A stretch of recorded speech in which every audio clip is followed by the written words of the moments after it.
Lovely ball threaded through, chance here for Martin Boyle. He's in and Hibs have the lead here at Easter Road. What a pass again from Scott Alec. Boyle is through, chance here for Martin Boyle. He's through one-on-one, what can he do? Martin Boyle, he finishes and Hibs have a 2-goal lead. Absolutely wonderful stuff again from Martin Boyle. Ferguson and then just rolls the ball into the path of Flo Canberry. Canberry inside the box. What can he do, Flo Canberry? Can he get the shot? What a finish! What a finish from Flo Canberry! Absolutely brilliant! Hello, you're listening to Hibs Talk. I'm your host as always, Gav. Joining me today is Dave. Alright. And Stephen. Hello. How you doing, guys? Not bad, mate, you? Good. Good weekend? Yep. One night out was on Saturday, so decent night. Yeah. Tad tender Sunday, but it was good. Good. You? Aye, good. Can't complain. Saturday night, a lot of drinking as well, so Hangover Sunday. Watched the Manchester Derby, which was really good, and then the Anthony Joshua fight, which was it was fine. What about you, Stephen? How you been? Aye, alright, aye. Good Just weekend? watched the football, and then that was about it, really quiet one. Good. Nice. Good stuff. Now, I know we done last week, it was the three of us, but it was only a little bit because, you know, we had the pre-recorded interviews. Do you know the last time the three of us sat down? So it was episode 101, this one. The last time the three of us sat down and done an episode, the three of us. Couldn't tell you. 96. Episode 90. Aye. That's how long it's been. Wow. Aye. We've had obviously Craig and Stuart and Liam and that come in and... Craig. So, yeah, so the three of us tonight, and that episode was the episode where you took a shot at hosting, which you're going to do again for the Aberdeen game because you weren't at it. So I know, that's life of working in retail, mate. Aye. Like, this time of year, it's a say, you know, no all-season ticket, like, but I think the way it's working out, though, is that I'm obviously missed that, then I'll miss the away game on Boxing Day, but, oh well, I probably wouldn't get a ticket anyway. yeah, it's going to be tough for... Aye. So, but I think the ticketing thing went a little bit smoother. Yeah, there was that thing to you could get fill in your email address and you'd get sent a notification when you were in the queue and stuff, so you could go away. So no, it was just a lot smoother. I felt the system. So yeah. You felt? Did you get a ticket? No, but I went on it. Just for curiosity purposes. Aye. So the Aberdeen game, Dave. You know. There's no point me sitting here pretending I was there, or like I've seen the highlights. I've had a quick look at some stuff, so I'll just. So me and Stephen were there. What do you want to know? So, what was the thoughts in the first half? I thought the first half was. You can go first, Stephen. Gav says that the first half was one of the best halves that he saw, which I was. No, I didn't. Oh no, was it the second? That was the Commander game. I said that. Oh, so it was not bad. Just scrap that. To be fair though, it was more a good defensive display in the first half. I thought we were solid at the back. Marciano had a good couple of saves. A couple of spills as well though. Nothing of note though that was worrying. No. Porteous looked really good. Hanlon finding his way into the game. It was just a bit frustrating. We were kind of say by all accounts, like there was people obviously saying it was frustrating. Aberdeen did not look good. Yeah, and we weren't capitalising that. Yeah. So that was a frustrating thing. A couple of decent chances, but nothing of note for us. I think too many long balls in the air anyway. Obviously, a great long ball later on in the second half, but a different type. But I think there was too many long balls that, you know, you look at the height of those three defenders, they were just dealing with everything that was coming in early. And I think it's good that they identified that and changed it for the second half. Yep, so formation-wise, Diamond again, but Boyle playing right side of the diamond, right centre. So, what do you think of that? I mean, I was up at Dingwalls and you seen the team. You tried to figure it out and you're like, surely Boyle's no a straight swap for Newell. So is Allen going deeper and is Boyle playing at the top of the diamond, or is Flo going in behind and Boyle's up top? And you try to figure it out, but no. Boyle the last two games has played that right centre mid, and the thing that I noticed a lot at County was he comes from deep, and because he's coming from deep, there's no one to pick him up, and then he can get in behind. He's got that pace, so that was great. He's got that engine, so he can go for ages. He can drift it wide to the right, but yeah, I thought it's a completely new position for him, but I thought he's done well. And then you had obviously Stevie Malin and Scott Allen in the same team as well. what do you think of that? I was just enjoying Gav speaking for a change. I think it's been the most he's spoken 102 episodes. No, it was good. Like, I mean, coming into the second half, it actually looked more like it was turning into a 4-3-3. Like, obviously Boyle was pushing up a bit more. Canberra went out a bit wider, and like you had Halberg, Allen and Mallon in midfield that was sort of spraying passes about. So it's good that like there's that flexibility in that now. Like the diamond, they started to push out a wee bit wider when like playing up the middle wasn't working. So I think it works the way that we've got it, and with Boyle having the flexibility to come in deep, but with his pace push forward past wing backs and left back, right back, it makes a big difference. So it was good to see. Yeah, there's a lot of fluidity in the team now. Fluidity. So, aye, that's the word I was looking for. You know, Boyle will maybe drift out to the right, and then or Allen will kind of come central, and Boyle maybe go to the one side. So it's Flo and Allen just playing off the striker, and it's almost like a 4-3-3. Or then Boyle goes up and Allen drops deeper, and with the midfielders going out wider, the full backs I thought stayed. I might be wrong, but I feel like they made a lot less forward runs. They were being more disciplined. I think that's obviously to counter attack Aberdeen. So it's good that the team are seeing ways that Aberdeen can hurt us and changing our tactics. So we're keeping that core formation. We're changing the way we adapt it to one suit our needs and also to stop the opposition. Yeah. So see, when you're saying, obviously you're talking about that. Obviously, I was saying a wee look at the stats and that. I'll not get into the game, but obviously, how did it play out in the game? Because I'm looking at we only put 10 crosses into Aberdeen's box, and it's the lowest amount of crosses we've put in the last 10 games. So is it, like you say, it's fair to say that we took that into consideration. Aberdeen, obviously, that's their strength, like dealing with cross balls and that. It makes a big difference, obviously, when you've got like the pace of Boyle and like the movement of Canberra, like, and obviously Deutsch can hold up a ball, Canberra can hold up the ball, so you can play it into feet rather than having to cross it into the box, and that makes the biggest difference. Is the fact that with they two playing up front and then having Boyle either out wide or sitting behind them, coming in a wee bit deep, it gives you more options, and that's what we've obviously been lacking quite a lot of this season. But bringing the three of them in together, it makes a massive difference.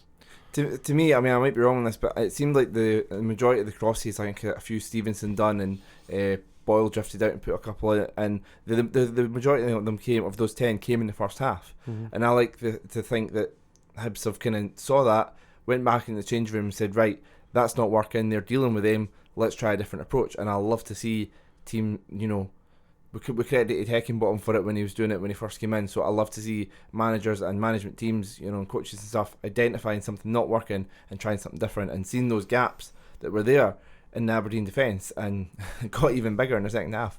So I remember the reason I went and looked it up is I remember when we played Aberdeen post-split last time we played them at home, and we put in, I was just looking, 20 crosses, so double the amount, and then we got beat. But it just shows like Aberdeen were just dealing with, because I can remember sitting there at the time and then us moaning, but like, why do we keep just putting crosses into the box? And they were just dealing with them time after time after time. And even when you look at those 10 crosses that you were in, fair enough, you're saying in the first half, a lot of them, like the one early doors that Boyle puts in, the defender clears, was actually into Deutsch's feet rather than like aerial. Do you know what I mean? But aerial wise, I noticed that we only won like 27% air duels, but Aberdeen were 72%.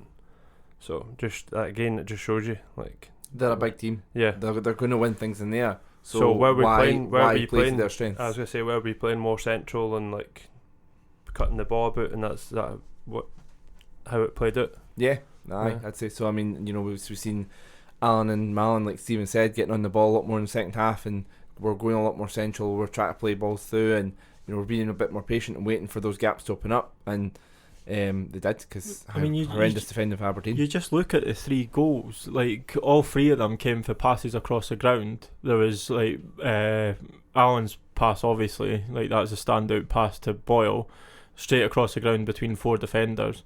Then Canberra's pass across the ground to Boyle, again splits 3 defenders, and then Canberra cuts inside for the left, takes it around two defenders, obviously we cheeky megnuts with Ash Taylor, but it was all coming across the ground. That's where the 3 goals came from. And you look at McKenna and he never looked comfortable with the ball at his feet, like the whole game. And you saw the highlights, Dave. I mean, it's like anybody could walk past him. I thought defensively Aberdeen did look really poor.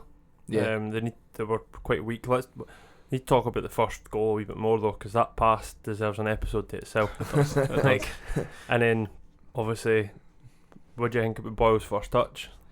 It's brilliant. It's the thing that I kind of noticed is was watching back the highlights is McKenna gives up on it, and he's like, keeper's got it, and Boyle doesn't give up on it, and he's so determined to get to it, and just the faintest of touch just is to dink it over the goalkeeper, jump over the goalkeeper, run to it, and you just see Doidge's face, just like he's already celebrating and Boyle's not even kicked it yet. Just great to see it, and just everyone went mental. It was brilliant, but great touch of Boyle. I love his determination, and I think that's one of the reasons he's such a fan's favourite. Yep. I think if that pass, like in that goal, was anywhere else, it would have been everywhere. Yeah, I think 100%. It was that good. The weight on that to take it just far enough away from McKenna, but the Boyle could catch it, and Joe Lewis, I think he could maybe get it. Just everything about it was perfect. It's not even just that though. It's the fact that he gets the ball and then he kind of holds off Ferguson, gets away from him, and then gets away from somebody else, and then Ferguson kind of comes near him again and just takes a touch and gets away from Ferguson, and then he gets himself in space. So, I mean that whole 5-7 seconds to, you know, from receiving the ball to getting into the space in order to have that time to make that pass deserves, you know, a mention as well. Because he could have quite easily just played it back to centre halves, and that's what we're used to. Is like as soon as it comes into our own half again, if your back's towards their goal, just pass it back to the keeper or pass it back to Hanlon. Like that just seems to be the Hibs way now, and that's the way that we've always hated it. But when you've got somebody with that creativity that can turn a player, and not just turn them but like hold them off. And I mean, Allen's not a big guy either. Like he managed to hold off Ferguson, who was like bullying a lot of like midfield. I mean, he held off like Hallberg quite a bit and stuff to take it around him and play that ball. I mean, there must have been about 2 yards between McKenna and Joe Lewis when Boyle touched that ball between them. So I mean, you look at it like slim margins, like that's unbelievable. There's no panicking, and it's the same with the second goal. Hallberg starts off like could have just punted the ball up the park, but he never played it into. And for Boyle, like to come off the back of 2 knee injuries as well. Like when you've come off the back of that, we were always thinking that he might not have come back with the same pace or whatever. But it's confidence as well. Like to know that you could end up with like a swipe at your legs for Lewis, or if McKenna stuck out his leg to touch the ball or whatever, like for him to then actually still make that, like go in for it and touch the ball, says a lot about Boyle coming back as well. Yeah, great mentality from him. You know, quite easily could have, you know, I've been injured, if I put my foot in I might get caught by the keeper and I might fall in awkward. That none of that in his mind. All he's thinking about is I'm getting that ball over the keeper because then I could put it in the back of the net. Brilliant. He's bro. So Flo looked back to his best. I know that he's been good, but maybe the last couple of games he's not been as influential. So he looked like up for it, and then you seen that his third goal. Obviously his involvement in the second one as well. But what was that like to get that third goal though? Like what was the atmosphere like in the stadium? Was the nerves at 2-0 still? Because I would have been. Yeah, there was still nerves at 2-0, and I think understandably, you know, we've been burnt so many times this season alone that there was that naturally going to be nerves, but it was just such. It went from I don't know if because it was, I wouldn't say we were getting nervy yet, but even then you're looking at the scoreline, you've got that in the back of your mind, but just it went to complete relief and party mode, and like here. This is a great result. Just when that third one went in. To be fair though, for me it was the first time that I actually felt confident that we were going to score again, purely because Doidge hadn't scored it and I was waiting for his goal, but obviously that never came. But I mean, obviously it was like you says. I mean, me and you have like sat down so many times, Dave, and it's like went 2-0 up against Ross County. We were literally sitting there waiting for a draw, and that was at 80 minutes. Like it's good just to have a bit of confidence, and I think that, I mean, my whole opinion on a manager was the fact that we need to beat top 6 teams, and in the 5 games that Jack Ross has managed, he's beat 2 top 6 teams now. Yeah. And Aberdeen's a team that I think that was our first win against Aberdeen since 2013 or something. I think Malonga was the last time that we. No, I had, can't remember because Malonga was 2016. was Malonga 2016? Was it that one?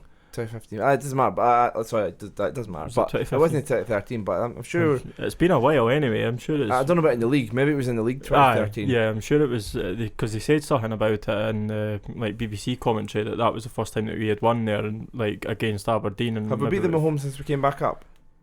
I don't think so. No. No, so then it would be 2013. Yeah, so that's what. But Malonga was 2015 in the cup. So that's how long it's been before since we've actually won a league game against Aberdeen at home, and to have that confidence, that's our next 3 games. I says to you that I was expecting at least 6 points in the December run up, and 3 points needed to be against Aberdeen because our other 3 points are coming against Hearts. We're getting 3. We're getting 3 on Sunday. It was our first clean sheet as well.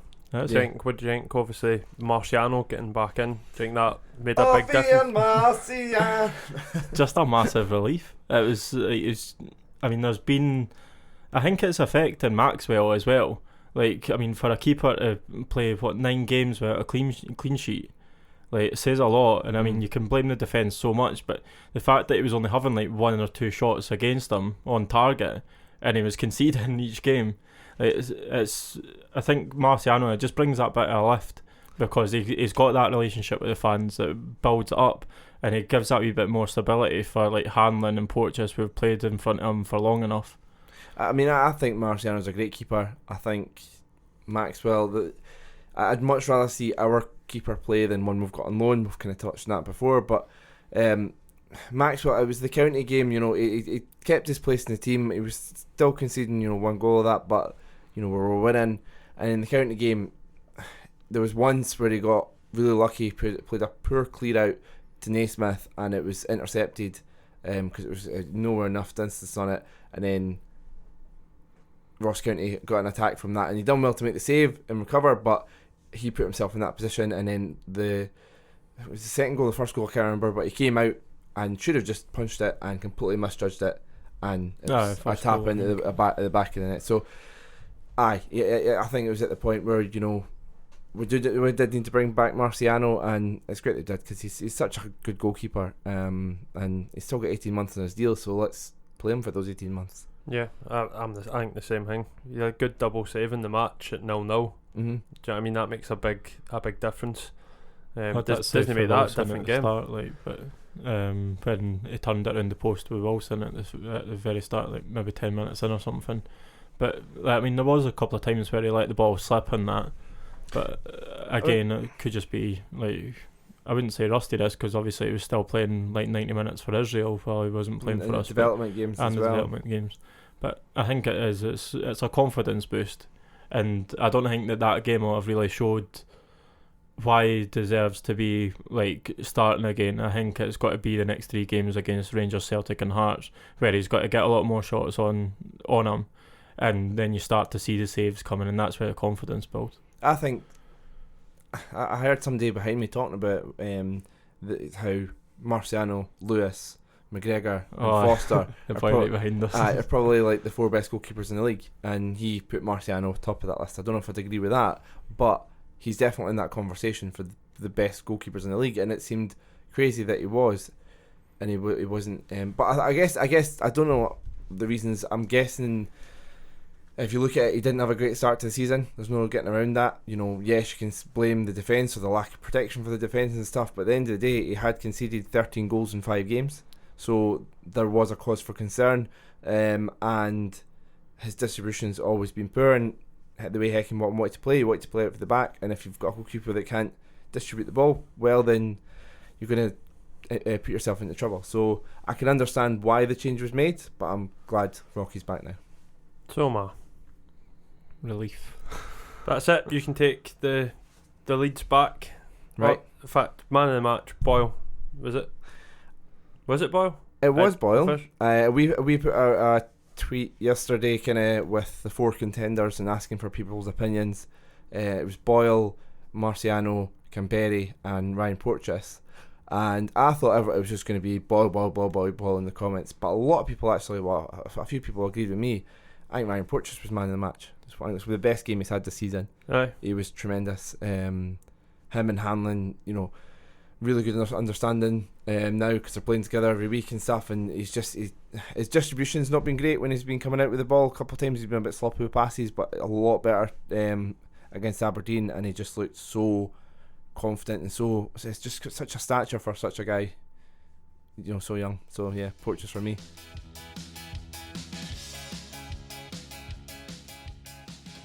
So how was hosting there? You enjoy it? It was alright. Do you feel more informed about the game now? Yes. So we've done something right. Yeah, I just needed help. High five, Stephen. Means the podcast worthwhile now. Okay, so we usually kind of kick off with the news, but we've obviously try to get in the Aberdeen game and chat about it, so we'll kind of do it in the other order of the day. So the news, it just sort of really, the main sort of story was the trialist. There was a photo, a lot of people had sort of seen some photos or videos by Hibs and been like, I don't recognise that face. Who's that? Well, it turns out that was 26-year-old French defensive midfielder Baaaaad, who has been at Lille and I believe played against Celtic in the Champions League. Aye, but it was for an Estonian team or something, I think. Right. So what's your thoughts on Hibs potentially looking for a defensive midfielder? I was going to say needed, but Hallberg's been doing well there. I think the way we've played the last few while, like obviously it'll be good to have somebody with a bit more bite, but McGeoch. I know. But Jack Ross on that sort of got asked about, are we looking for one, and the fact that Hallberg's playing there at the moment, and he sort of says, possibly, but talking about Hallberg, he's got the capabilities of playing there. He's still a young man as well. Another one I've really liked the look of. Don't know a lot about him when I came in. He's a good player. He's also intelligent and wants to learn more about the position. So that kind of backs up the theory that, because obviously Hallberg was new to us when he came in, but that backs up the theory that this isn't his natural position. But it's great that he's got that attitude. It's like, well, you know what? It's my jersey now. I want to learn more about it and be as good as I can be. But he did follow that. He did follow that up as well, though, by saying that we did need a bit more depth in that position. I was coming to that. Sorry. But aye, so Dave, your thoughts on Hallberg sort of with that mentality? Oh, I love that. You want to play, he wants to play. Like, that's all you want. You just want folk to go out and play football. And no moaning and greeting that they're getting played in the wrong position and that, like somebody last year. But aye. Nah, it's great to see, and he wants to learn. He's taking everything on board. He's, it's brilliant to see. So good on you, Hallberg. Plus you're a sexy man. But Jack Ross kind of talking about reinforcements and stuff, hinted that there might not be a lot coming in January. So I said because we've got hunters in the summer. Yeah, exactly. he said I said earlier, I've got a good group here. I like them. I'm pleased with them. I'm not in a desperate rush to do huge amounts with it. We've got a decent numbers in the squad as well. So, what's your kind of thoughts on not getting a lot in January? Are you just happy with the squads? There's a lot of players that have kind of, maybe not had the best starts, but are now kind of coming to fruition. And what you're saying a lot, I'd say that was Newell and Dodge. I'd still say Tom James, Jackson, Vela. Right now, as it stands, are they even squad players? To be fair, they're not getting used. Jackson came on in the Aberdeen game and he done well. He can never put a foot wrong from what I've seen. But I thought Jackson, when Porteous was suspended, done really well against Celtic in the for the 18 minutes that he did play. In the league game, not obviously the demolition at Hampden, but that he was looking really strong, and then unfortunately had to go off. So I think him and Tom James have been a bit unfortunate with injuries, and Naismith's keeping Tom James at the team, which is great to see that Naismith's doing so well. So Naismith's another new signing. Yeah, fair play. But I was talking about on players that maybe hadn't started as well, and folk were questioning. I think you just need to see a bit more of them, like what you were saying. But are you going to get to see more of Vela and James and Jackson? I think that Jackson's probably more likely because he's a centre back, and you're not going to have the same centre back pairing playing all season. You should You should, but you're never going to get it. Like you look at like the yellow cards that are toting up as well. Like Porteous has got 3, I think, in the league. He's already been suspended in the cup games. Like Hanlon is prone to a couple of knocks throughout the season as well. That's when you might see Jackson come in for 4 or 5 games, but like you say, I think he's not got to be, as soon as Hanlon or Porteous are fit again, they've got to be the main two, I think. Is McGregor not in front of Jackson? I wouldn't say so, no. I wouldn't say so. I might be wrong with that. That's up to Jack Ross. But to me, I think if something happens, then Jackson comes in. I think that's the order at the moment. And I'm quite happy. From what I've seen, I'm quite comfortable with him being our third choice centre back, coming in if there's a suspension or an injury. I'd rather see McGregor come in. But is that just because you've seen him more and you know him better? Right, but what's the point of giving McGregor a 4-year deal if he's... Because he's doing more behind the scenes. I bet he shouldn't be as low as your fourth choice centre back. But if you an experienced, I'm alright with having somebody older like that. Sentiment, too much sentiment. And then the next question, no, it's just a question, right? Is where is Tom James in the pecking order for right back? So Third. does David Gray come in before Tom James? I don't know. That's a tough one. I think Tom James, a bit unfortunate that he's gonna. I think he had that jersey, for a run the games, and then bad couple of games. He's went out. Naismith came in. Naismith kept the jersey.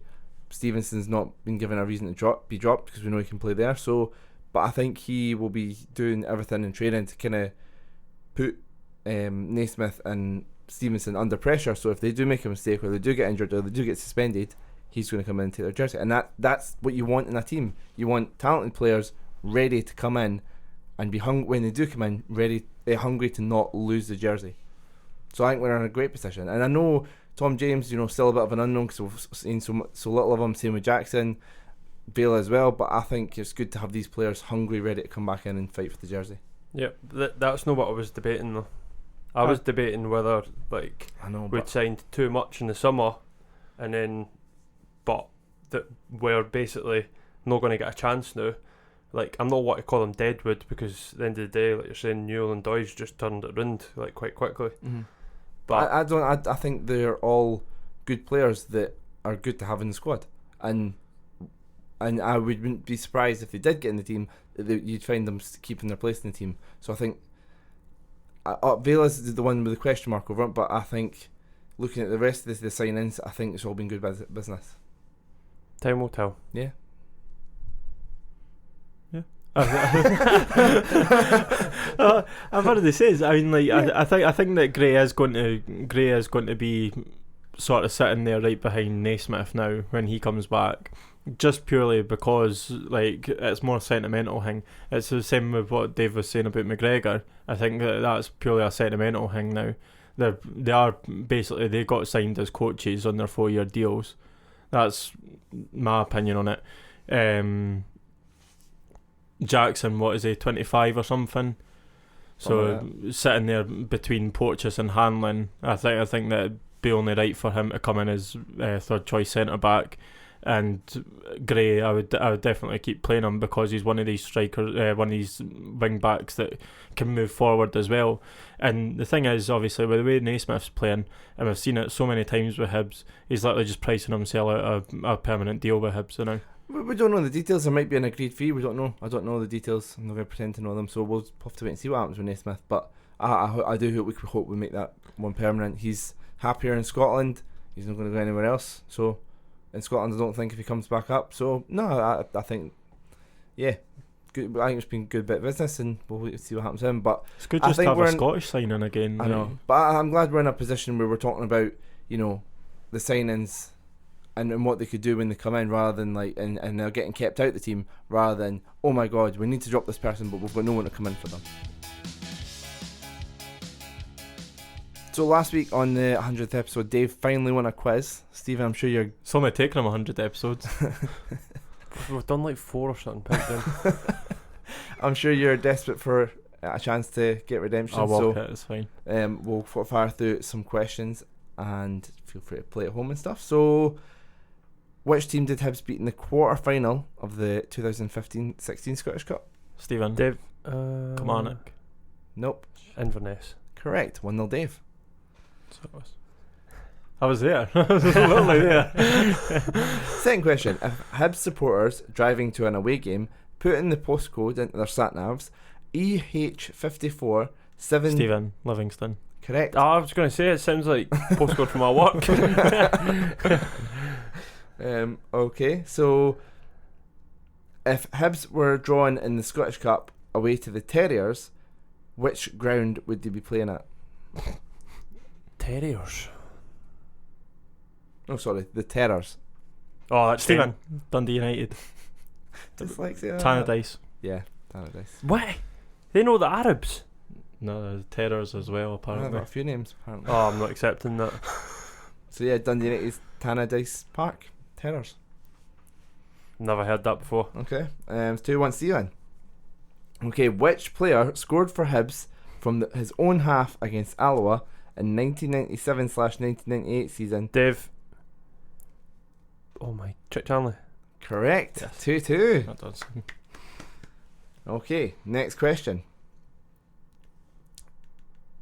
Until 1923, 2 teams in the Scottish leagues had Hibernian in their name. Dave. Who was the other team and what are they called now? Dundee United. And what were they called? Dundee Hibernian. Correct. 3-2 Dave. That does. I like that scoreline. So does Dave. Here we go. 2 in a row. So guess who I have in my cab. Following a successful spell at Hibs, the English-born central defender moved to Ross County. Dave. Liam Fontaine. Correct. 4-2. He started to say Stephen. He was like, what's my name? Is it Stephen or is it Joffrey? 4-2. 4 questions to go. Okay. Guess who I have in my cab. We'll do another one of these. The Aberdeen-born midfielder played a part in the Scottish Cup. Stephen. 5A. Correct. Oh, 4-3. boy, this is we've got them all right. Yeah, I know. This never happens. Okay. There's a lot of Scottish Cup questions here, so I'm not going to do them all. Another one. Jesus, this is like the... Okay. We didn't go on about it that much though. I honestly forgot. Which Hibs manager famously arrived Easter Road by helicopter in 1996? Dave. Oh my god. 96. Mm-hmm. Jim Duffy. Correct. 5-3. 2 questions to go, so you've got to get them both. I nearly said Alex McLeish and I was like, no, that was 98. Is it 98? Yep. Which Scottish midfielder scored twice on his Easter Road debut against NSI Runavik in July 2018? Stephen. Stephen. Oh, Stephen. no, Stephen. No. That is a VAR. Listen to that back. Go back and listen to that Right, back. just And saying, then- I'm genuinely going to pause the audio and listen back to see who gets that first. Yes. Now, the VAR check has been done, and that is too close to call. I am not having either of you fall out with me over that. How ridiculous So the is answer that? was Stevie Mallon, Mallon. and we're moving on to the next question. Spewing. I actually can't believe, see when you listen to that back, it is literally like Same time. identical. Its current score is 5-3. Which Cumbrian-born Hibs goalkeeper was nicknamed Budgie? Stephen. Alan Podge. Alan Podge? Alan Podge? Why the fuck am I saying Alan Podge? Dave No. with a chance to win. No! What have I done? Why did I think Alan Podge is called and Podge? I was like, no! Budgie. No. Cumbrian. Oh, no. I didn't think I know this. I'm just going to say a goalkeeper. Graham Stack. No. Oh. What? John Burgess. John Burridge. Didn't know. Fuck. Budgie. It's John Burridge. I didn't know his nickname. I'm not his mate. Alan Podge. Fuck me. Right, okay. What was Stack's nickname? Stack Attack. I don't know. That's I why. That's thought why. he had one. I'll tell you what, because you got that wrong, I'm going to give Stephen another 2 questions to try and catch up. So, Lee Griffiths made his final appearance for Hibs in a Scottish Cup final against who? Stephen. Why you asked that? I don't want to answer. Do I need to answer? Yeah, Celtic. correct. Oh, I'd have said Hearts. No, it's 5 I know he 14. played in the 2013 one, but I just forgot. Which English club did former Hibs defender Sol Bamba join Dave. in January 2011? Leeds. Oh my god. Chance to equalise, Stephen. In 2011. Oh, I know it. This is the last question. Oh my god. You get this? You equalise. But that's how you be shit. You've just gave him chances. Oh no. I know it. Is it Swansea? Incorrect. Is it Leicester? It's Leicester. Oh, Congratulations, Dave. You won another quiz. How? You don't get 2 shots at it?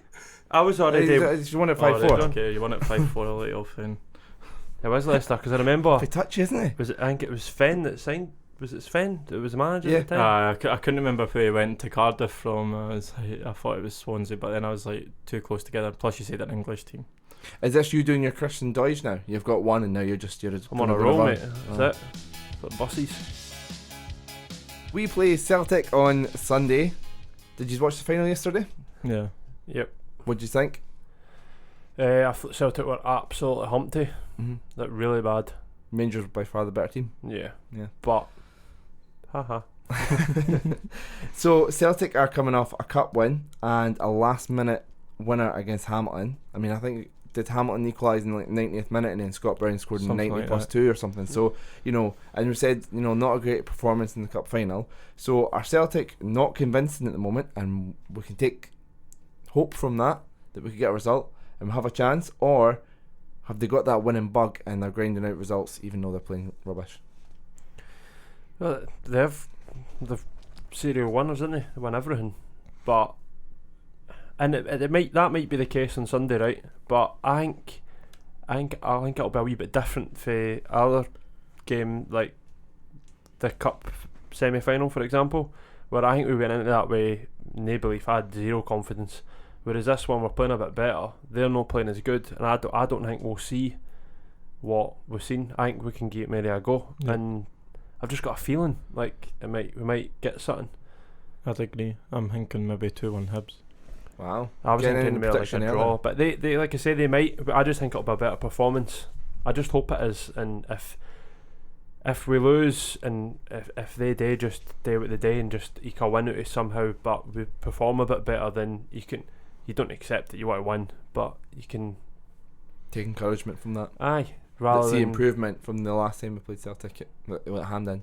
yeah, because that was basically they just bent air for them. Spanking. Uh, So we maybe Celtic could have a bit of a hangover because it's a big week for them. You know, cup final and then European game Thursday night and then us on the Sunday. I was having a look through their games and to see if there could be a chance to give us a bit of hope, a bit of, you know, do Celtic have a hangover from Europe? So they drew with Rennes in their first game and then beat Kelly 3-1.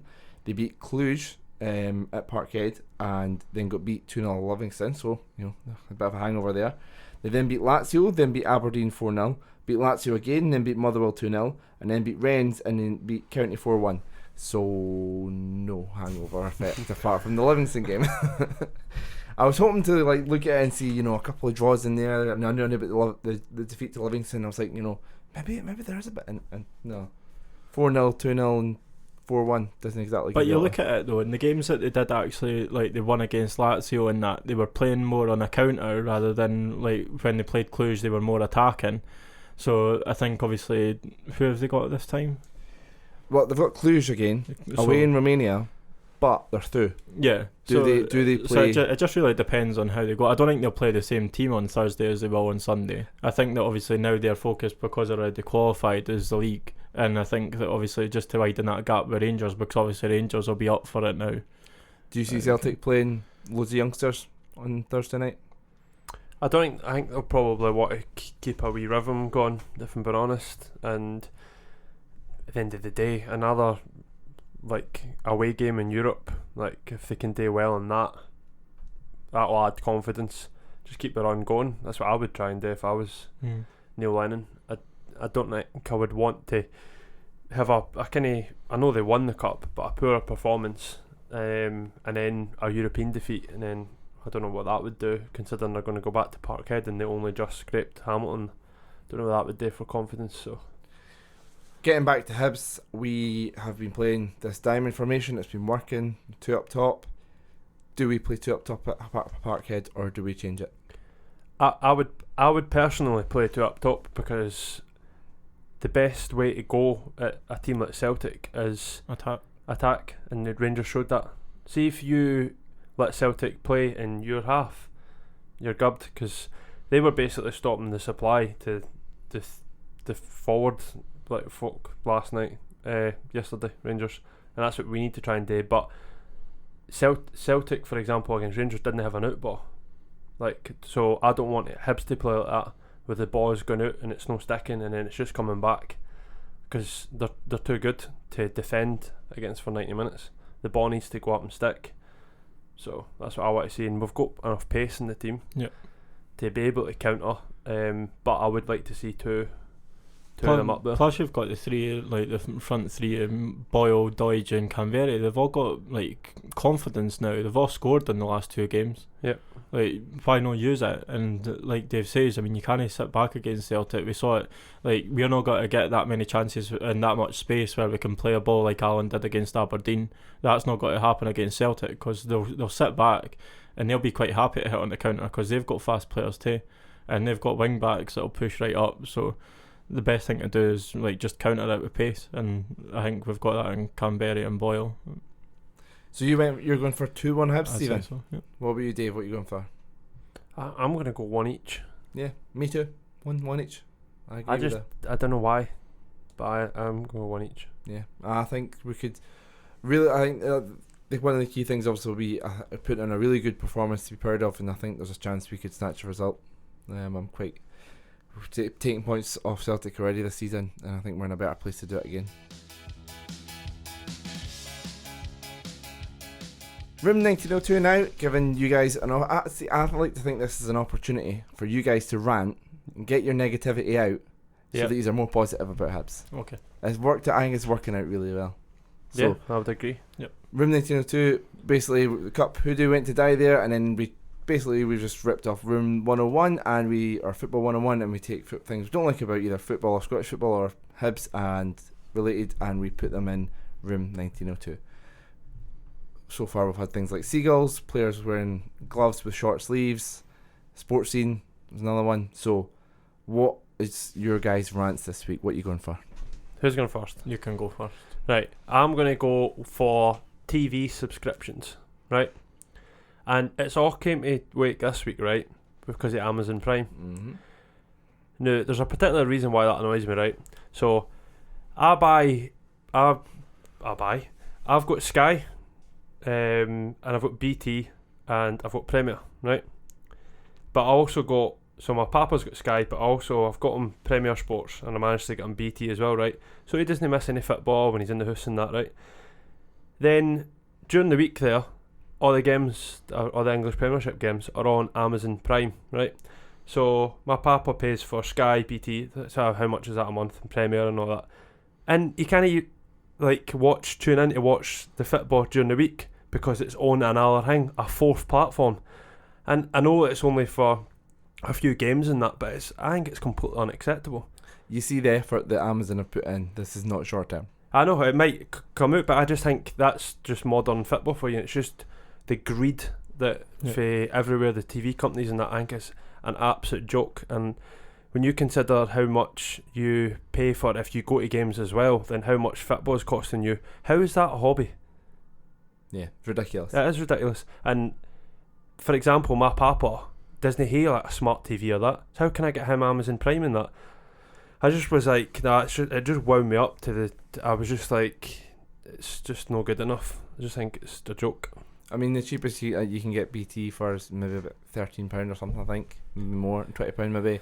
And then you're talking about £30 for Sky, so it's 15 and it's like £10, so it's £60 probably. £12 for like that Premier who've had absolute hee-haw on it, which is another fucking piss take, because they've got the Scottish Cup though. Mm-hmm. But we don't play in the Scottish Cup till January. Mm-hmm. So for that summer there, I should have cancelled it.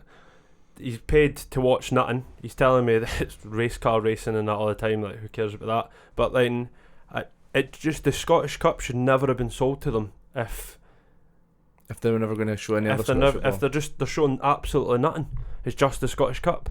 So your team goes out, and then what are you paying for it for? And they are one of the worst companies to try and cancel from.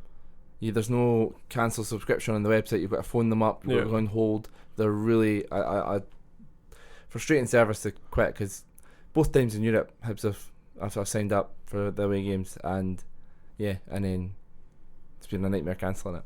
Yeah, it just tin potty looking to. I just don't like it. Yeah, but I think it should never have happened. And the Scottish Cup rights should have just went to, like, I don't know, anybody. It shouldn't just go to the highest. They've got a highest BBC bidder. Scotland channel. Exactly. Like, they've got a specific BBC Just- Scotland channel. Just play it Put on that. that. Just Yeah, I know what you mean. So the main gripe because the fact that like It's the great. English football's going to like a fourth platform. It's ridiculous. yeah, because Um, it is just taking it away. It's no.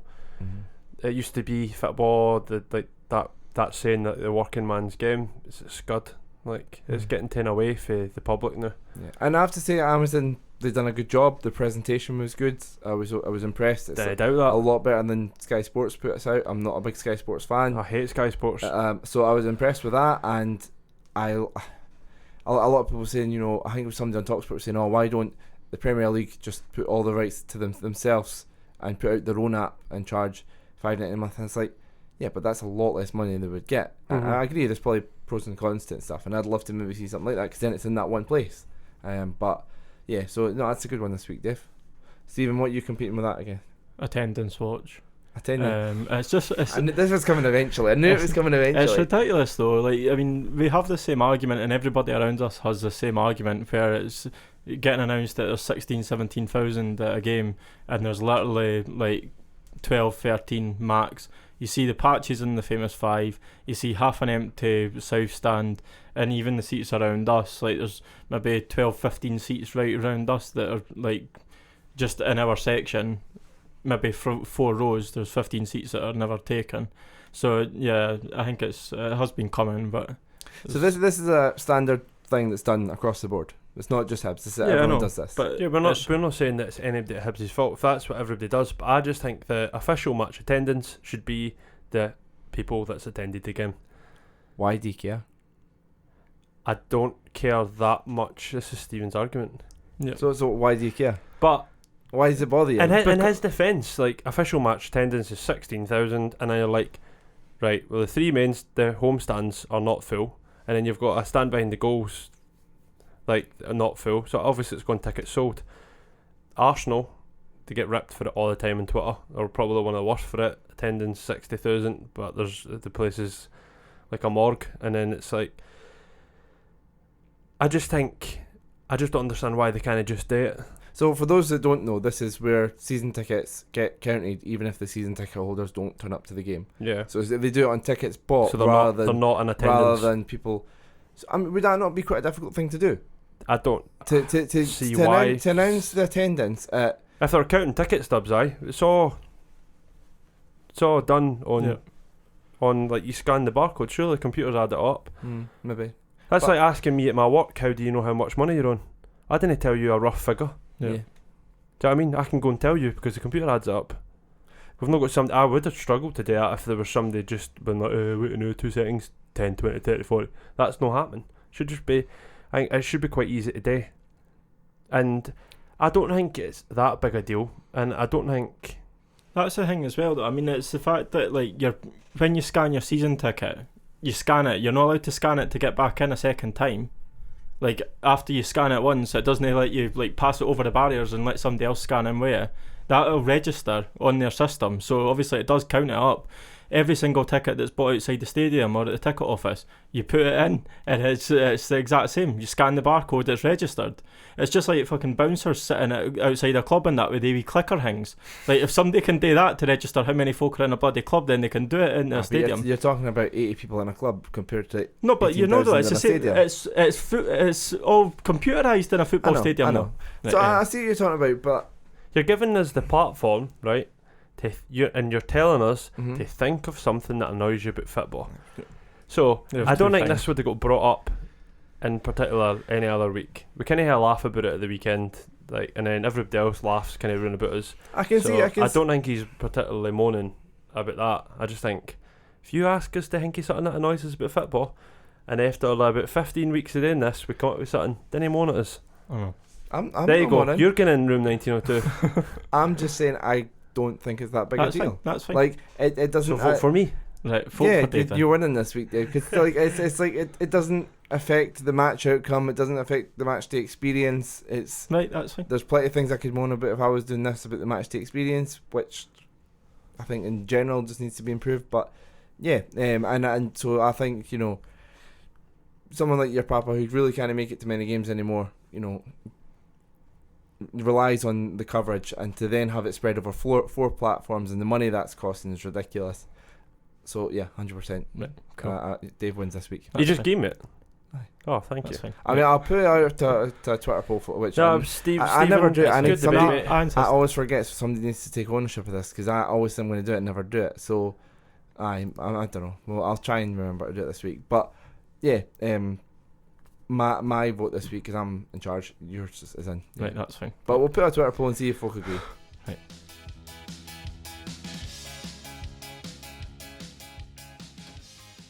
Thank you for listening, folks. That's a sort of at the end of the episode. Now, we just done a little video which you can see on our social medias of our competition winner. We asked the Casual Attire got in touch to say you can do a custom flag giveaway, and the winner was on Twitter, Barry Gordon. So thank you everyone who either shared on Facebook or retweeted on Twitter. And congratulations to Barry. We'll be in touch to tell you about your free flag. So yeah. So Dave, finishing up then. What you got planned for tonight? You going to try and catch the Arsenal game when you get back? Yes. Aye. I'll just watch a wee bit of football, mate, and then just chill out. Aye. Chill out.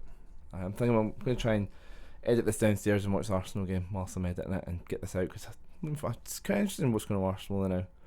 I don't think Lundberg's the answer, but it's fun to see, because Stephen's a big Arsenal fan for those who don't know, and it's just I love seeing him like so miserable about not Hibs and somebody else. Like it's like he can't be miserable about Hibs now. So he seems to have upped his. The Arsenal made it easy for him, but he's upped his miserableness about Arsenal recently. Yeah, and you need something to keep him miserable. Aye, I'd be annoyed if he was happy. aye. Didn't want that. Aye. For those who don't know, Stephen's away home now. He's got kids and stuff, so he had to get run off. But yeah, so thank you for listening and make it to the end of the episode. If you've enjoyed this and you haven't done already, make sure you subscribe on either iTunes or Spotify or wherever you get your podcasts from. We're on all the social medias at HFC Talk, and we'll be back next Monday to review the Celtic game and look ahead to, is it the Rangers game or is there? It's Rangers after that, isn't it? Aye, on the 20th. So, and a Friday night. Yep, then away to Hertz and then away to Livy. Got a tough wee end of the year. Yeah. So Bring it on. I That's know. what we're here for. Brilliant. So we'll be back next Monday to look back at that Celtic game and ahead to the Rangers game. Thanks for listening, folks, and we'll be back next week.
Pass me another.